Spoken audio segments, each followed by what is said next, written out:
व्यवसायी घरे कलाकना बुलाइले लुटेरा झारसुगुड़ा जिला एयरपोर्ट थाना तालपटिया ठारे थिबा व्यवसायी दशरथ शर्मा घर लुट होईछि। गतकाली विलंबित राति सुना हीरा गहना लुटि नहीं दुर्बृत्त। प्रबल गरम जोगु घरे एसी काम करुनथिबारु घरर समस्त सदस्य उपर महलारे शोइथिले। यार सुजोग नहीं दशरथଙ୍କ घर पछपटे बसी लुटेरा माने बड़ धरणर लुट करथिले।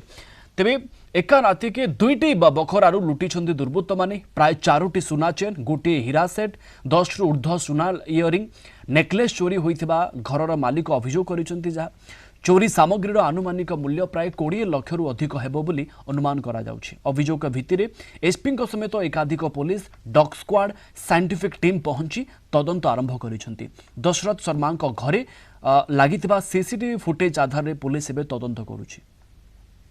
पछर गेट कबाट भांगी देथिले, ताला भांगी करी से माने पोजीशन से साइड रे गुटे झरका थिला, से झरका के भी से माने खुली करी देखि जन।